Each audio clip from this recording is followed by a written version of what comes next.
Oh hey there, welcome to my channel. I'm Little Animations, and I make animation stories, mostly about my life because I don't know what else to make them about. As you can probably tell from the title, this video is about art. So I've always been an artist.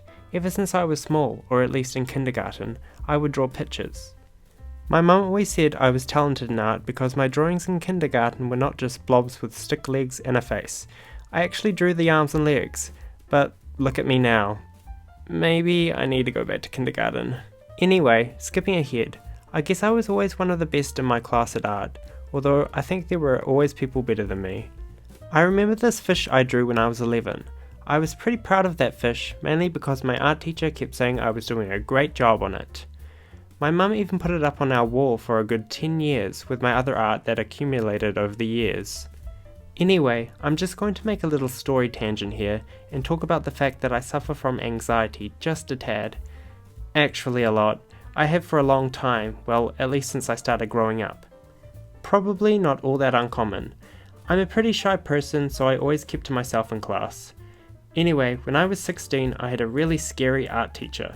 We'll call him Mr. Smith. So I already knew Mr. Smith from the year before. He was this really huge guy. You could tell he worked out or something and had a loud voice. The year before I had a different teacher, but he always came into our classroom, especially towards the end of the year when we were all stressed, submitting 2 huge boards filled with fish-like artwork. It was such hard work, seriously. Anyway, I remember him critiquing my artwork the previous year, and it would always be one of 2 things. He would either love it or hate it. Like, he would say things to me like, "Too much is going on, Little, what are you going to do about it, Little?" And back then I didn't really know what that meant, but looking back I know in an artwork, less can often be more. Meaning it looks better. I'd have to say I definitely learned that from him, and the year after I had him, I tried not to make my art look so crowded. But the year I had him was hell, I have to say. I remember this one time we didn't finish an artwork during class on time, so he said, "None of you will be going to lunch. You will all stay and finish your art, and if you're not finished by the end of the lunch..." Well, I can't remember what he said after that, but I'm pretty sure we were all ready to be fried. The whole lunchtime was this panicked frenzy of us just running around grabbing bits of mixed media art and creating something. I can't even remember what it was. I just remember it was sort of ugly and it was using anything you could get your hands on. Ew. That lunchtime pretty much represented the entire year of being in this class. Each lesson was frantic, unorganized, and had a lot of him yelling out stuff at us. That's the basis of what I remember anyway. But now we are going to get kind of deep here because I actually learned quite a lot from him, despite him being the worst teacher I'd ever had, hands down. Later in life I realized when I was 16 I really came out of my shell, or I was beginning to. I mentioned earlier that I am shy. Well, that year somehow I joined this community band. I played saxophone and clarinet, which was a long way away.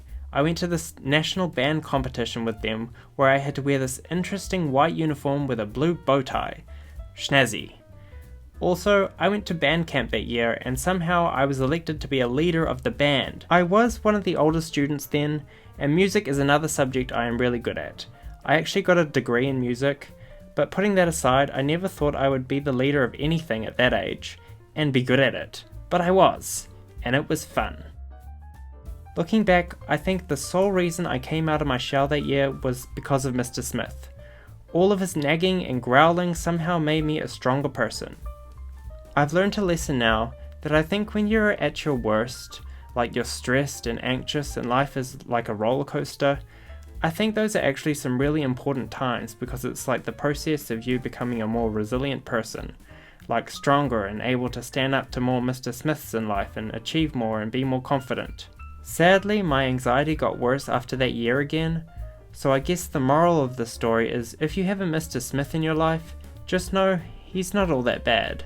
He might be angry and crazy, but he might also teach you something important, like how to be a stronger person.